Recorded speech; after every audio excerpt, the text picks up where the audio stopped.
नमस्कार दोस्तों, एक बार फिर स्वागत है आपका आपके अपने YouTube चैनल पर। मैं गोविंद आप सभी का एक बार फिर से हार्दिक स्वागत करता हूं। दोस्तों, आज जिस विषय पर मैं वीडियो बनाने जा रहा हूं वो जो है वो एजुकेशन या किसी क्लास के टॉपिक से रिलेटेड नहीं है। ये वीडियो दोस्तों एक इन्फॉर्मेटिव सूचनात्मक वीडियो है। ये वीडियो दोस्तों उन लोगों के लिए विशेष रूप से बना रहा हूं जो ग्रामीण क्षेत्र में रहते हैं, साथ ही जो सरकारी विद्यालयों में अध्ययनरत हैं। जो बच्चे प्राइवेट स्कूल में पढ़ते हैं या शहरी क्षेत्र में रहते हैं, उनके माता पिता इतने जागरूक होते हैं कि वो उनको बता देते हैं कि उनको किस प्रकार से आगे क्या करना है, फ्यूचर की प्लानिंग बता देते हैं। लेकिन ग्रामीण क्षेत्र में मैं जिन जिन विद्यालयों में अध्यापन के लिए गया हूँ, वहाँ पर मैंने ये समस्या देखी है कि बच्चों को कुछ विशेष जानकारी नहीं होती है कि उनको अपने भविष्य में क्या करना है, कैसे करना है। इसलिए वो तरह तरह के सवाल लेकर हमारे पास आते हैं कि सर ये कलेक्टर कैसे बना जाता है, डॉक्टर कैसे बना जाता है, इंजीनियर कैसे बनते हैं, विभिन्न प्रकार के जो पद होते हैं उन तक किस प्रकार से पहुंचा जाता है, उस को लेकर उनकी क्वारीज यानी जिज्ञासाएं होती है। उन्हें कुछ पता ही नहीं होता है, इसलिए वो अपने भविष्य की प्लानिंग भी नहीं कर पाते हैं और उन्हें जानकारी के अभाव में वो अपना भविष्य जो है वो ख़राब हो जाता है कई बार उनका। तो दोस्तों, ये एक इन्फॉर्मेटिव वीडियो है जो मैं इस उम्मीद के साथ बना रहा हूँ कि ये जो बच्चे हैं ग्रामीण क्षेत्रों में रहने वाले, विशेष रूप से उनके लिए लाभदायक होगा। तो आइए दोस्तों, शुरुआत करते हैं इस वीडियो की। ये वीडियो मैंने स्टार्ट किया है कक्षा 10 में जो बच्चे आते हैं उनसे लेकर कक्षा 9, कक्षा 10 के बाद जो बच्चे आते हैं क्लास 10 में, उसके बाद से ये हमारा जो जीवन है वो नया टर्न, नया मोड़ ले लेता है। आपने देखा होगा कि किस प्रकार से जब हम 10वीं क्लास में आते हैं तो हमारे आस पड़ोस, माता पिता, दोस्त, जो भी हमारा हित चाहने वाले हैं, गुरुजी वगैरह, वो सब ये कहते हैं कि 10वीं क्लास बहुत महत्वपूर्ण है, इसमें बहुत जोर लगा के पढ़ो, मेहनत करो, ट्यूशन जाओ, कोचिंग करो, दिन रात एक कर दो। विभिन्न प्रकार के हमारे ऊपर प्रेशर डाले जाते हैं। क्यों? क्योंकि ये एक टर्निंग पॉइंट होता है दोस्तों। लेकिन ग्रामीण क्षेत्र के बालक इस जानकारी का उनमें अभाव होता है, इसलिए उनको विशेष फ़र्क ही नहीं पड़ता है। वो जैसा स्कूल रूटीन माता पिता जैसे रोज़ तैयार करके बचपन से भेजते हैं, जमा करा दिया जाता है उनको स्कूल में, वैसे ही ये आते रहते हैं, जाते रहते हैं। उनको कोई विशेष जानकारी नहीं होती है। तो दोस्तों, उनके लिए ये मैं शुरुआत कर रहा हूँ कि 10th क्लास इम्पोर्टेंट क्यों होती है। क्योंकि इस क्लास में पास होने के बाद, इस क्लास के जो आपकी मार्किंग होती है, उसके बाद आपको 4 नए रास्ते मिलते हैं। उन 4 नए रास्तों पर आपको एक रास्ता चुनना होता है। तो इसके लिए चुनना, उस समय आपके पास इतनी जानकारी नहीं होती कि कौन सा रास्ता अपने लिए सही है, कौन सा रास्ता पे मैं आसानी से जा सकता हूँ, या किस रास्ते पर जाकर मैं अपनी मंजिल पे पहुँच सकता हूँ, क्योंकि आपकी मंजिल भी डिसाइडेड नहीं होती है। तो कक्षा 10th में ही आपको पता हो जाना चाहिए कि कक्षा 9 और 10 में ही आपको पता चल जाना चाहिए कि हमें किस मंजिल पर पहुंचना है। या आपके मन में किसी व्यक्ति को, किसी पद को देखकर कभी ये ख्याल आया हो कि काश मैं भी ऐसा बन जाऊं, या मैं इस पद पर पहुंचना चाहता हूं, तो वो आप यहीं से डिसाइड कर पाओगे। अगर यहाँ से आगे निकलने के बाद आप अगर इस मोड़ पर, उस मोड़ पर पहुँचने के बाद सोचो कि मैं ये बन जाऊँ, वो बन जाऊँ, तो फिर आपके लिए बहुत मुश्किल हो जाएगा, फिर लगभग नामुमकिन की स्थिति हो जाती है दोस्तों। तो कक्षा 10th में आने के बाद आपके पास करियर के क्या ऑप्शंस होते हैं, क्या विकल्प होते हैं 10th पास करने के बाद। तो वो है, एक है आर्मी, जो ग्रामीण क्षेत्र के युवाओं में विशेष रूप से आजकल जो क्रेज़ है वो सेना को लेकर है, आर्मी में जाना चाहते हैं दोस्तों। तो 10th क्लास में अगर आपके 50% से ज़्यादा नंबर है और उसमें से भी इंग्लिश, मैथ्स, उनमें आपके 50-50 नंबर से ज़्यादा नंबर है, तो आप आर्मी के लिए अप्लाई कर सकते हैं। इसकी विभिन्न प्रकार की रैलियां जो है अलग अलग क्षेत्रों में आती रहती है, अलग अलग सेंटर्स पर आती रहती है। तो ये है पहला रास्ता 10th क्लास के बाद, अगर आप आगे नहीं जाना चाहते हैं उनके लिए। दूसरा रास्ता है ITI, इंडस्ट्रियल ट्रेनिंग इंस्टीट्यूट, जो विभिन्न प्रकार की जो ब्रांचेज होती है, इलेक्ट्रिकल, फिटर, डीजल मैकेनिक जैसी ब्रांचों में ये ITI डिप्लोमा करवाया जाता है। ये करने के बाद आप अगर डीजल मैकेनिक और इलेक्ट्रिशियन में करते हैं तो आप लोको पायलट, ट्रेन चलाने वाला जो होता है लोको पायलट, उसकी ओर जा सकते हैं। लेकिन ये रास्ता थोड़ा कठिन है, आज का दौर बड़ा कंपटीशन का है दोस्तों। तो इसमें जो इस रास्ते से आने वाले लोग हैं वो प्रवेश करने लग गए, क्योंकि इसमें सैलरी जो है वो बहुत ज़्यादा मिलती है, बहुत ज़्यादा सैलरी उठाते हैं लोको पायलट। तो उनकी जो पेमेंट के हिसाब से लोग जो है वो इस रास्ते से जाने वाले लोग भी वहाँ जाने लग गए। इसके अलावा आप राजस्थान पुलिस का जो पद है उसमें भी आप यहाँ से जा सकते हैं। ये तो है दोस्तों 10th क्लास के बाद का क्षेत्र, ये इन क्षेत्रों में आप जा सकते हैं। लेकिन ये बहुत ही मुश्किल है, क्योंकि यहाँ 10th में आर्मी वार्मी में तो जा सकते हैं, लेकिन आगे वालों में ये वाले लोग भी जो है बाकी अदर्स वो कंपटीशन में शामिल हो जाते हैं दोस्तों। अब आपको 4 रास्ते 10th क्लास के बाद मिले हैं। तो अगर आपके 10th क्लास में अच्छे नंबर आए हैं, साइंस और मैथ्स में आपकी अच्छी रुचि रही है और मैथ्स में आपने 80-85 नंबर स्कोर किए हैं, साइंस में आपने 80-85 नंबर स्कोर किए हैं, तो आप लोगों को सलाह दी जाती है अध्यापकों के द्वारा, परिवार के लोगों द्वारा कि आप मैथ्स ले लें, साइंस मैथ्स, या अगर विज्ञान में अच्छे नंबर है तो आपको साइंस बायो की सलाह दी जाती है। बहुत कम ग्रामीण क्षेत्र के लोग हैं जो इस फील्ड कॉमर्स में जाते हैं, शहरी क्षेत्र के लोग इस फील्ड में जाते हैं। ग्रामीण क्षेत्र के लोग जिसके ज़्यादा मार्क्स आते हैं 10th क्लास में, उनको सलाह देकर इस फील्ड में भेजा जाता है, साइंस मैथ्स और साइंस बायो। और जिनके पास कोई विकल्प नहीं होता दोस्तों, ये एक हास्यास्पद बात भी है, वो ऑटोमेटिकली आर्ट्स में चले जाते हैं। कुछ लोग होते हैं जिनका विश्वास होता है कि वो IAS बनेंगे, RS बनेंगे, तो वो इस क्षेत्र में कुछ लोग जो है वो इसमें आते हैं, जिनके 10th में अच्छे मार्क्स हों फिर भी वो इसमें आते हैं। ये बहुत कम होते हैं, ज़्यादातर लोग इन 2 रास्तों को चुनते हैं। अब दोस्तों इसके बाद आप लोगों के पास क्या विकल्प होते हैं अलग अलग क्षेत्रों में, उस पर चर्चा करते हैं। तो दोस्तों अब 12th क्लास के बाद आपके पास क्या ऑप्शंस हैं कि आप जो बिल्कुल नॉर्मल स्टूडेंट होते हैं वो कर सकते हैं। आप देखोगे BSTC यानी कि डिप्लोमा इन एलिमेंट्री एजुकेशन के लिए BSTC का एग्ज़ाम होता है, वो आपको फाइट करना पड़ता है। यानी आपको 1ली से लेकर 5वीं तक का अगर अध्यापक बनने का इरादा है, आपका इरादा हो कि मैं टीचर बनना चाहता हूँ, आपके टीचर को देखकर आपके मन में आ सकता है कि मुझे भी टीचर बनना है, तो आपको BSTC के लिए अप्लाई करना पड़ता है। इसमें आप टीचर तो बन सकते हो, इसके बाद विभिन्न सरकारें जो है वो एक ट्रेनिंग है जो 2 साल की होती है। उसको पास आउट होने के बाद आपको सरकार द्वारा जब विज्ञप्ति या वैकेंसी निकाली जाती है सरकारी स्कूलों में टीचर्स की, उसके लिए आप योग्य हो जाते हैं। यानी इसको करने के बाद ही आप टीचर बनने के योग्य होते हैं, वो भी क्लास 1 से 5 तक, यानी कि एलिमेंट्री एजुकेशन।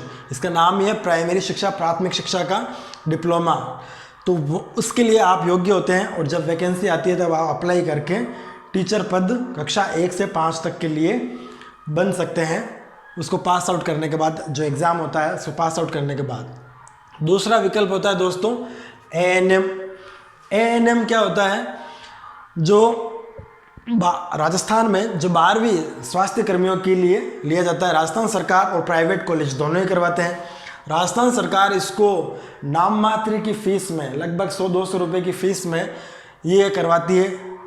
इसमें सिलेक्शन कैसे होता है दोस्तों, सरकारी कॉलेज में अगर आपको सिलेक्शन लेना है ANM में, तो आपको 12वीं में के जो प्रतिशत है मार्क्स, उनके आधार पर, मेरिट के आधार पर इसमें चयन होता है।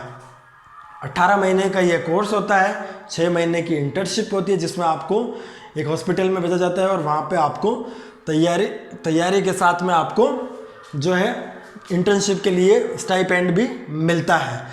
इसको करने के बाद आपको राज्य सरकार, जो सरकारें हैं वो प्राथमिकता के तौर पर आपको अपनी सेवा में लेती है। जो प्राइवेट में करके आते हैं उसकी तुलना में आपको पहले लिया जाता है। दूसरा है जीएनएम।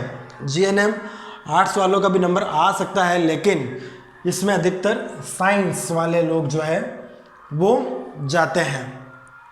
फिर है ऑप्शन बीए बीएड, यानी कि आप पहले जो बीएड होती थी वो ग्रेजुएशन के बाद होती थी, लेकिन वर्तमान में इसको बीए के बाद, बीए से पहले, बीए के साथ ही कर दिया गया है। 4 साल का कोर्स है ये, 4 इयर्स का कोर्स है। आप बीए के साथ बीएड कर सकते हैं। बाकी आपको 5 साल लगेंगे, 3 साल बीए और 2 साल बीएड। जबकि इसमें एडमिशन लेने के बाद, ये 12th के बाद एक एग्ज़ाम होता है पीटीईटी, जो बीएड का एग्ज़ाम होता है, उसी में आपको लिया जाता है। फिर है आर्मी में क्लर्क। राजस्थान सरकार की जो एलडीसी की भर्ती आती है उसके लिए भी आप 12th के बाद ही अप्लाई कर सकते हैं, लेकिन आपको कंप्यूटर में डिप्लोमा होना चाहिए। इसके अलावा आर्मी में अगर आप क्लर्क बनना चाहते हैं, यहाँ पे आपको जनरल ड्यूटी में लिया जाता है, और यहाँ पे अगर आपको आर्मी में क्लर्क के रूप में जाना है तो 12th पास होना चाहिए। 60% मार्क्स कर दिए गए हैं शायद अभी। फिर है एलडीसी, जो विभिन्न राज्य सरकारें निकालती है वो। फिर इसके अलावा सीआरपीएफ, बीएसएफ, आईटीबीपी, जो भी ये सैन्य सेवाएं हैं उसमें आप 12th क्लास के बाद अप्लाई कर सकते हैं। उसके अलावा अगर आपको वकील बनना है, आपके मन में आया हो किसी फिल्म में देख करके वकील बनना है, तो आप 12th के बाद बीए एलएलबी भी कर सकते हैं, लेकिन ये चुनिंदा कॉलेजों में होती है और एक राष्ट्रीय स्तर का परीक्षा होती है, उसमें आपको बैठना होता है और उसमें नंबर लाना होता है, तब जाके आप बीए एलएलबी कर सकते हैं। इसके अलावा एसएससी के कुछ स्टाफ सिलेक्शन कमीशन जो होता है उसके कुछ एग्ज़ाम्स होते हैं, उनको आप दे सकते हैं जो 12th बाद के होते हैं। दोस्तों ये है आर्ट्स का, लेकिन 4 रास्तों में से जो arts, science maths, science bio और कॉमर्स, ये 4 रास्तों में से आर्ट्स में जो भी आपने देखा वो मैथ्स वाले कर सकते हैं, साइंस बायो वाले भी कर सकते हैं। इन दोनों के लिए ये सारे रास्ते खुले हैं, लेकिन इन दोनों के रास्ते इनके लिए खुले हुए नहीं हैं। ये इन तीनों में फ़र्क आ जाता है। ये एक विडंबना सी है अपने देश की। फिर है आप इसमें अगर आते हैं मैथ्स में, आर्ट्स ले लिया तो आपको वो सारे जो मैंने बताए। फिर अगर आप मैथ्स में आते हैं तो आपको 12th के बाद जो ऑप्शंस मिलते हैं वो अधिकतर जो मैथ्स वाले स्टूडेंट होते हैं उनके मन में एक ही टारगेट होता है, इंजीनियर बनने का। आज के दौर में इंजीनियर का जो क्रेज़ है वो लगभग समाप्त हो चुका है। बहुत सारे इंजीनियरिंग कॉलेज खाली पड़े हैं, लेकिन आईआईटी, ये आईटीआई है और ये आईआईटी है। आईटीआई इंडस्ट्रियल ट्रेनिंग इंस्टीट्यूट और आईआईटी है इंडियन इंस्टीट्यूट ऑफ टेक्नोलॉजी। ये जो है भारत में कुछ चुनिंदा है, 10-15 के आसपास, उनमें आपको एडमिशन लेना होता है। इसके लिए आपको जेईई, हाल ही में इसके लिए पूरे देश भर में आंदोलन चला, इस एग्ज़ाम को सरकार को करवाना था कोरोना में और बच्चे जो है विरोध कर रहे थे। उस एग्ज़ाम को देना होता है, फाइट करना होता है। उसमें अगर आपका चयन होता है तो देश के जो विभिन्न प्रतिष्ठित संस्थान हैं, आईआईटी, एमएनआईटीज़, उनमें आपका चयन होता है तो आपको बीटेक के लिए आपका चयन होता है। इसकी विभिन्न ब्रांचेज है, मैकेनिकल, इलेक्ट्रिकल, कंप्यूटर इंजीनियरिंग, इस प्रकार की विभिन्न प्रकार की है, उनमें आप जा सकते हैं। सॉफ्टवेयर इंजीनियर बनना है, कंप्यूटर इंजीनियर बनना है, मैकेनिकल इंजीनियर बनना है, वो सारी सिविल इंजीनियर बनना है, वो सब इसमें होता है। इसके अलावा 12th में अगर आपके 75% से अबव मार्क्स है, 70-75 से, तो आपको direct SSB, staff selection board जो होता है, आर्मी के लिए आपका चयन किया जाता है। डायरेक्ट इंटरव्यू होता है इसमें दोस्तों। अगर आपके मैथ्स में अच्छे मार्क्स हैं तो आपको डायरेक्ट इंटरव्यू देना होता है, लंबा इंटरव्यू होता है। इंग्लिश मीडियम वाले छात्र इसमें बाजी मार के ले जाते हैं। हमारे ग्रामीण छात्रों की जो है वो इंग्लिश बड़ी कमज़ोर होती है, तो इस क्षेत्र में आने के लिए आपको मैथ्स तो है, साथ में अंग्रेज़ी भी बहुत अच्छी होनी चाहिए। तो आप जब पढ़ रहे हैं तो पहले ही इन चीज़ों पे तैयारी करना शुरू कर देंगे अगर आपको वहाँ जाना है। इसके अलावा 12th के बाद आप जो बचते हैं, जिनका इनमें सिलेक्शन नहीं हो पाता है, जो ये अपने आप को इसके योग्य नहीं पाते हैं, वो लोग एयरफोर्स, नेवी के लिए ट्राई करते हैं और उनमें जा सकते हैं। इसके अलावा दोस्तों एक महत्वपूर्ण एग्ज़ाम होता है साइंस वालों के लिए, आर्ट्स वाले भी दे सकते हैं, लेकिन पेपर ऐसा आता है इसका एनडीए नेशनल डिफेंस एकेडमी, इसका पेपर दोस्तों ऐसा आता है कि आर्ट्स वाले जो बंदे हैं वो इसको क्लियर नहीं कर पाते हैं, इसका लेवल थोड़ा हाई होता है। और मैथमेटिक्स आती है तो वो तो बच्चे मैथ्स भूल चुके होते हैं 2 साल में, तो एनडीए का ये इसमें जा सकते हैं, मैथ्स वाले बंदे अधिकतर उसमें जाते हैं। तो इनके लिए ये रास्ते हैं और एक एनडीए का रास्ता है। फिर है बायोलॉजी, इसके लिए दोस्तों बीएससी नर्सिंग करते हैं कुछ लोग, और जो बायो लेते हैं स्टार्टिंग में 10th के बाद, उनका जिस प्रकार से यहाँ आईआईटी का उद्देश्य होता है वैसे ही यहाँ पर इनका उद्देश्य होता है नीट क्लियर करना, national eligibility cum entrance test, पहले जिसको पीएमटी कहते थे उसका नाम बदलकर अब नीट कर दिया गया है। इस एग्ज़ाम को लोग देते हैं, ये किस लिए होता है, ये एमबीबीएस करने के लिए होता है, डॉक्टर बनने के लिए एमबीबीएस करना पड़ता है, और ये एमबीबीएस करने के लिए एग्ज़ाम होता है। अगर इसमें आपका चयन होता है तो आप लोगों में से जो लोग हैं वो देश के प्रतिष्ठित कॉलेजों में जाकर पढ़ सकते हैं। सरकारी कॉलेजों में इसकी फ़ीस कम होती है, लेकिन प्राइवेट कॉलेजों में हिंदुस्तान में लगभग 1-1 करोड़ रुपए इनको लग जाता है। इसीलिए जो मध्यम वर्गीय परिवार के लोग हैं वो विदेश जाकर Russia, China, Nepal, Kazakhstan, Kyrgyzstan, इन देशों में जाकर वो एमबीबीएस करते हैं और यहाँ आकर डॉक्टर बनते हैं एमसीआई का टेस्ट देकर। ये इसके अलावा बीएससी नर्सिंग, जो इनमें नहीं कर पाते हैं वो बीएससी नर्सिंग में जाते हैं और वो नर्सिंग स्टाफ के रूप में काम करते हैं, वो लैब टेक्नीशियन के रूप में, नर्सिंग स्टाफ के रूप में काम करने के लिए जाते हैं। फिर दोस्तों कॉमर्स, कॉमर्स में आप देखोगे जो लोग हैं वो बहुत कम लोग जाते हैं, शहरी क्षेत्र के जो युवा है वो इस क्षेत्र में जाते हैं, ग्रामीण लोगों को तो इसके बारे में कुछ जानकारी नहीं होती है। लेकिन अगर वो जिज्ञासु है, जाना चाहते हैं, तो ये इसके लिए सबसे महत्वपूर्ण होता है सीए बनना। सीए और सीएस ये कॉमर्स वाले लोग जाते हैं। इसके अलावा कुछ लोग एमबीए करते हैं, बीबीए, एमबीए ये चीज़ें करते हैं।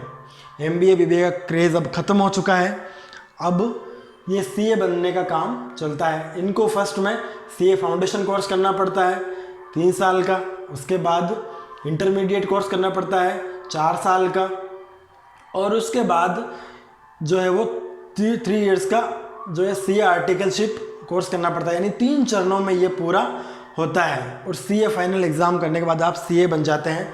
ये लेकिन ये नहीं है कि केवल कॉमर्स वाले ही इसमें जा सकते हैं, यहाँ पर एक और ऑप्शन है दोस्तों। जिन लोगों के अन्य स्ट्रीम्स में आर्ट्स, साइंस और बायो में किसी के अगर 60% मार्क्स है ग्रेजुएशन में, यानी बीए, बीएससी में अगर किसी के ये मार्क्स हैं 60%, तो डायरेक्ट सीए के लिए भी अप्लाई कर सकता है। लेकिन कॉमर्स वाले अगर बीकॉम करते हैं, जो ये सीए के बजाय बीकॉम, बीए की तरह बीकॉम होती है वो करते हैं, और फिर ये सीए करना चाहते हैं तो उनको 55% मार्क्स की ज़रूरत होती है दोस्तों। तो ये हुए तीनों स्ट्रीम में 12वीं के बाद का जो है कैरियर ऑप्शन आपके पास जो अवेलेबल है वो आपको मैंने बताया है। इसके बाद दोस्तों जो ऑप्शन है आगे पढ़ने के बाद, आगे जाने के बाद आपको, अगर आपने इन चीज़ों में प्रवेश पा लिया, आईआईटी, इंजीनियरिंग, बीटेक में या एमबीबीएस में, नर्सिंग में, कॉमर्स, सीए में, तब तो ठीक है, और आपका इनमें से किसी में हो गया और आप उसमें जा रहे हैं तब तो ठीक है, चलो आपका कैरियर थोड़ा सेटलमेंट हो गया, कैरियर सेट हो गया। लेकिन आप लोग ये नहीं कर पाए या नहीं कर सके तो फिर आपको आगे पढ़ना पड़ता है, कुछ रेगुलर कुछ प्राइवेट पढ़ते हैं। मेरा सजेशन है दोस्तों लड़कियों से विशेष रूप से कि वो जितना हो सके रेगुलर कॉलेज पढ़ने की कोशिश करें। ये है बीए। उसके बाद में जो 12वीं के बाद में 3 साल का एक कोर्स है, first year, second year, third year, वो बैचलर ऑफ आर्ट्स बीए हो जाता है। वो 12th के बाद आप स्कूल की तरह कॉलेज पढ़ते हैं, वैसे ही होता है। अगर आप ये नहीं कर पाते हैं तो आप बीए करते हैं, और इधर साइंस में बीएससी करते हैं, और इधर भी बीएससी बायोलॉजी में करते हैं, और इधर आप बीकॉम करते हैं दोस्तों, बैचलर ऑफ कॉमर्स। अब बीए करने के बाद आपके पास क्या क्या ऑप्शन है, क्या क्या विकल्प है, उन पर विचार करते हैं दोस्तों। अगर आपकी बीए हो रही है तो आप बीए के दौरान ही तैयारी जारी रखें, क्योंकि बीए के बाद आपको बहुत कम समय मिलता है पढ़ने के लिए। कंपटीशन बहुत ज़्यादा हाई है। आप ग्रामीण क्षेत्र में रहने वाले लोग हैं और आपको दिल्ली, मुंबई, जयपुर, अजमेर, विभिन्न शहरों में रहने वाले जो कोचिंग इंस्टीट्यूट में जा जाकर पके हुए मंजे हुए खिलाड़ी हैं, उनसे आपका मुकाबला होना होता है। इसलिए आपको तैयारी उसी समय शुरू रखनी चाहिए।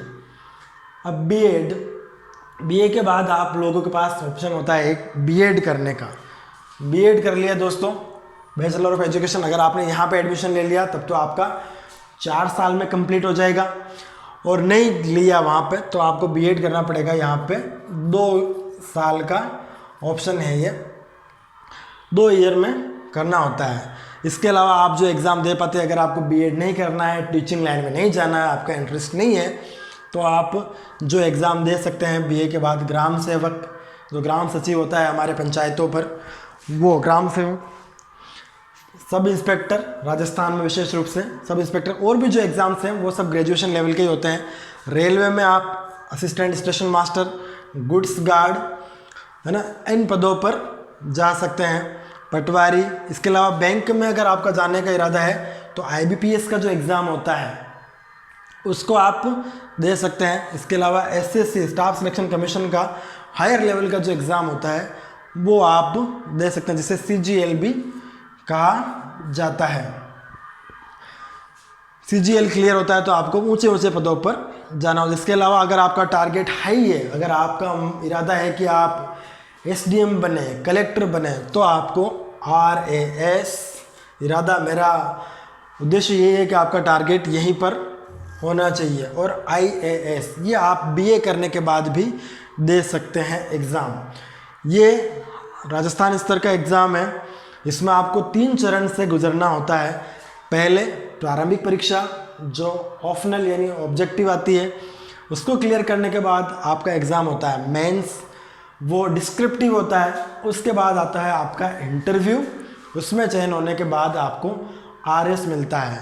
आरएस में भी विभिन्न प्रकार की जो सब कैटेगरीज है, जैसे अगर आपका ज़्यादा रैंकिंग है तो आप बन सकते हैं उपखंड अधिकारी, उससे कम है तो अधिकतर लोग पुलिस सेवा में, राजस्थान पुलिस सेवा, तहसीलदार सेवा, ग्राम विकास अधिकारी, बीडीओ जिसे कहते हैं ब्लॉक विकास अधिकारी, वो बन सकते हैं। इसके अलावा सबसे हाईएस्ट, जो पूरे इंडिया लेवल का सबसे टफेस्ट एग्ज़ाम, सबसे मुश्किल एग्ज़ाम माना जाता है, वो है आईएएस, इंडियन एडमिनिस्ट्रेटिव सर्विसेज, यानी भारतीय प्रशासनिक सेवा। दोस्तों, यहाँ जाने का आपका इरादा होना चाहिए। यहाँ तक पहुँचने का सिंपल रास्ता है कि आपने 6ठी से 12वीं तक जो पढ़ा है वो पढ़ा हुआ नहीं, सीखा हुआ होना चाहिए। आपका सीखी हुई चीज़ें ही यहाँ पे काम आती है दोस्तों।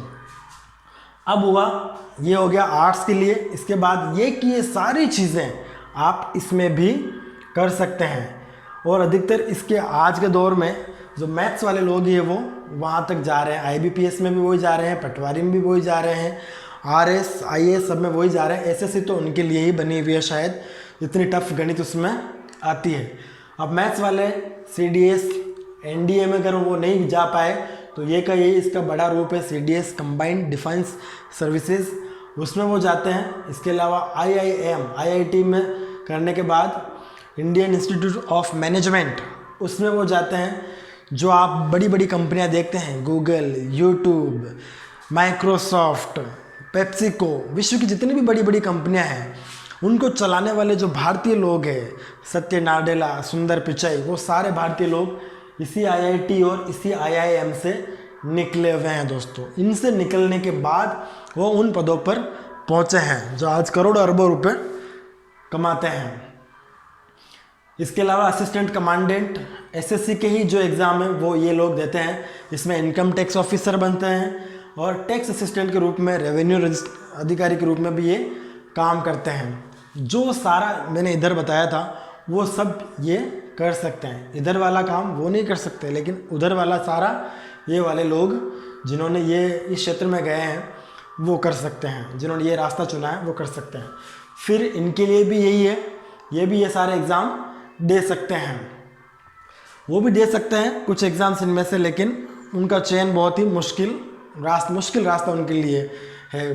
फिर ये बीएससी करने के बाद, बीएससी बायोलॉजी करने के बाद ये भी बीएड कर सकते हैं, रेलवे में जा सकते हैं, एएसएम, गुड्स गार्ड, जो भी वो एग्ज़ाम है उस तरफ के, पटवारी, आईबीपीएस, आरएस, आईएएस, ये दोनों लोग जा सकते हैं। ये वाले भी जा सकते हैं, उन सब में तीनों जा सकते हैं। ये हो गया दोस्तों बीए, बीएससी मैथ्स और बीएससी बायो होने के बाद के कैरियर ऑप्शंस। उसके बाद दोस्तों जो रास्ता है वो चुनिंदा लोग जो है जिनके मन में पहले से लक्ष्य होता है उनके लिए है। बीए करने के बाद अगर आप ये नहीं करते हैं लोग तो फिर एमए करते हैं, यानी मास्टर ऑफ आर्ट्स। एम का मतलब मास्टर, ए का मतलब आर्ट्स। ये एमए किसी एक पर्टिकुलर सब्जेक्ट में, जिस प्रकार से आप स्कूल में 3 सब्जेक्ट लेते हैं 12th के बाद, कोई Hindi, Sanskrit, geography, political, history जो भी लेते हैं वो बीए में भी रखते हैं। इधर जो लोग हैं वो फिज़िक्स, केमिस्ट्री, मैथ्स रखते हैं, उधर जो है फिज़िक्स, केमिस्ट्री और बायोलॉजी रखते हैं, है ना। तो उनके अकाउंटिंग, एबीएसटी जैसे सब्जेक्ट होते हैं। तो उनमें से किसी एक विषय में जब आप मास्टरी करना चाहते हैं, महारत हासिल करना चाहते हैं, तो उसे आर्ट्स में एमए, साइंस में एमएससी, इधर एमएससी और इधर एमकॉम कहा जाता है। अब एमए करने के बाद आपके पास क्या ऑप्शन आते हैं कि आप कॉलेज लेक्चरर और स्कूल लेक्चरर, स्कूल का जो लेक्चरर होता है जिस पद पर मैं वर्तमान में कार्यरत हूँ, उस पद पर पहुँचने का काम आप एमए करने के बाद कर सकते हैं। यानी कि आप बीएड के बाद जो है वो 3 तरह के टीचर बन सकते थे। बीएसटीसी में आप सिर्फ 1ली से 5वीं, बीएड के बाद आप 1ली से 8वीं, यानी 6ठी, 7वीं, 8वीं और 1ली से 8वीं तक कुछ भी पढ़ाना होता है। फिर होता है 2nd ग्रेड, 3rd ग्रेड के बाद 2nd ग्रेड होता है, वो 9, 10 यानी 6ठी से लेकर 10वीं तक। और फिर वो जिसे 1st ग्रेड कहते हैं, स्कूल लेक्चर जिसे कहते हैं, वो एमए करना, एमए और बीएड दोनों होना चाहिए उस सब्जेक्ट में, वो बनता है। और कॉलेज लेक्चरर भी बनता है। कॉलेज लेक्चरर के लिए दोस्तों एमए के बाद अगर एमए में आपके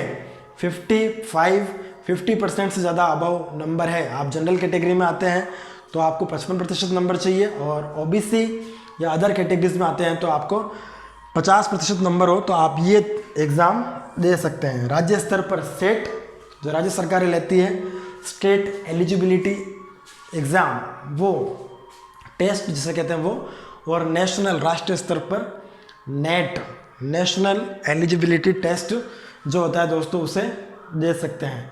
इसी में होता है जेआरएफ, जो आपको रिसर्च के लिए होता है। अगर आपका नेट में अच्छा स्कोर होता है, 90% के आसपास आपके मार्क्स आते हैं, तो आपको जेआरएफ मिल जाता है।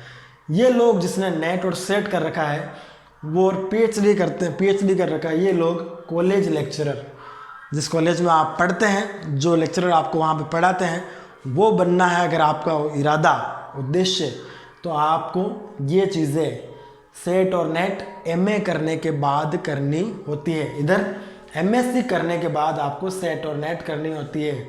एमएससी किसी भी एक सब्जेक्ट में, फिज़िक्स, केमिस्ट्री, मैथ्स, उनमें से किसी भी एक में करो आप, और इधर बीएससी के बाद भी एमएससी किसी भी केमिस्ट्री, बायो, इनमें से आप कर सकते हैं। और उसके बाद कॉलेज लेक्चरर अपने अपने जिस सब्जेक्ट के आप बनोगे उसका जो है वो नेट एग्ज़ाम जो होता है, स्लेट एग्ज़ाम जो होता है, वो क्लियर करना पड़ता है दोस्तों।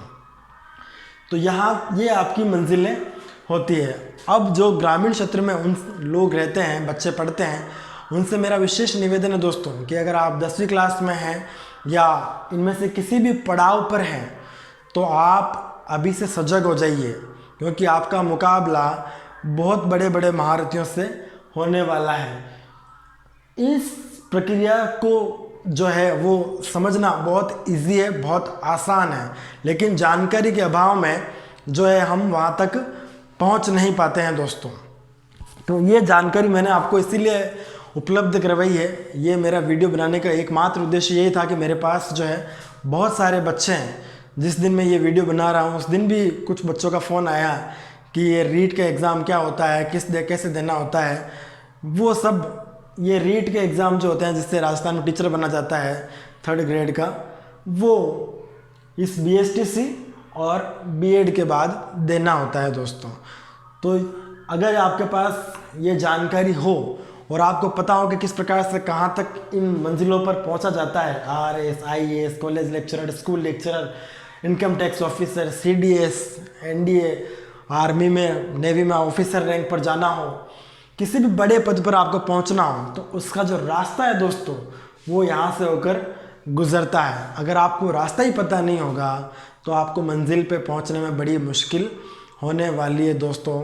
इसलिए ये जो रास्ता है उसको आप समझें। आपकी कोई भी क्वेरीज हो, कोई भी प्रश्न हो तो आप इस वीडियो के कमेंट बॉक्स में लिखकर मुझसे पूछ सकते हैं या अपने जो गुरुजन हैं उनसे भी आप बात कर सकते हैं। उम्मीद करता हूं दोस्तों आपको ये वीडियो पसंद आया होगा और आपके करियर गाइडेंस में काम आएगा। आपको अगर ये वीडियो अच्छा लगा हो तो आप लाइक कीजिए, अगर इसमें कुछ कमी लगी हो तो अवश्य डिसलाइक कीजिए।